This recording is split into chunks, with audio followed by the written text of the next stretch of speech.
మహిళలందరికీ good news. నెలకు 18,000 సంపాదించుకునే అవకాశం కల్పించిన ప్రభుత్వం.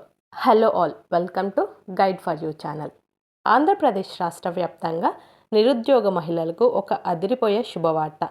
రాష్ట్ర ప్రభుత్వం జీవో నెంబర్ 7 విడుదల చేస్తూ కొత్తగా 30 సఖీ నివాస్ అంటే వర్కింగ్ ఉమెన్ హాస్టల్స్లు ఏర్పాటుకు మరియు వాటిలో స్టాఫ్ రిక్రూట్మెంట్కు అనుమతి ఇచ్చింది. అసలు ఏ పోస్టులు ఉన్నాయి, జీతం ఎంత, ఎవరు అర్హులు, దీనికి సంబంధించిన పూర్తి వివరాలు ఇప్పుడు చూద్దాము.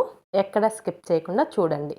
ముందుగా ఈ సఖీ నివాస్ అంటే ఏమిటో తెలుసుకుందాం. కేంద్రం మరియు రాష్ట్ర ప్రభుత్వాలు మిషన్ శక్తి పథకంలో భాగంగా ఉద్యోగం చేసే మహిళలు, ట్రైనింగ్ తీసుకునేవారు, చదువుకునే పిల్లల కోసం ప్రభుత్వం ఈ హాస్టళ్లు నిర్మిస్తుంది.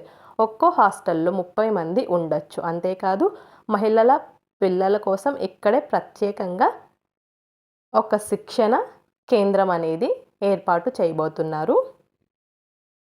ఇంకా ఉద్యోగ ఖాళీలు, జీతాల గురించి చూసినట్లయితే మనకు ప్రతి హాస్టల్లో 8 పోస్టులను అవుట్సోర్సింగ్ పద్ధతిలో భర్తీ చేస్తున్నారు. మేనేజర్ ఒక పోస్టు, జీతం 18,000 వరకు ఉండొచ్చు. దీనికి ఏదైనా డిగ్రీ అర్హత పొంది ఉండాలి. వార్డెన్ ఒక పోస్టు, జీతం 12,000 వరకు ఉండొచ్చు.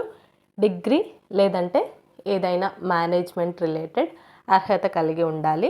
కేర్ టేకర్, ఇది 3 పోస్టులు అయితే ఉంటాయి. జీతం 10,000 వరకు ఉండొచ్చు. ఇంటర్మీడియట్ అర్హత ఉంటే సరిపోతుంది. సెక్యూరిటీ గార్డ్, ఇది 3 పోస్టులు. జీతం 8,000 నుంచి 10,000 వరకు ఉండొచ్చు. 10వ తరగతి పాస్ అయితే సరిపోతుంది, లేదంటే చదవడం రాయడం వచ్చి ఉండాలి. మొత్తంగా 30 హాస్టల్స్లలో అంటే దాదాపు 240 ఖాళీలు భర్తీ చేస్తున్నారు. దీనికి ఎలా అప్లై చేయాలి, ఏంటి అనే పూర్తి వివరాలు మీకు కావాలంటే కింద కమెంట్ చేయండి. నేను మన ఛానల్లో ఫుల్ వీడియో అప్లోడ్ చేస్తాను. ఇలాంటి మరెన్నో అప్డేట్స్ కోసం ఛానల్ని సబ్స్క్రైబ్ చేసుకోండి. Thanks for watching.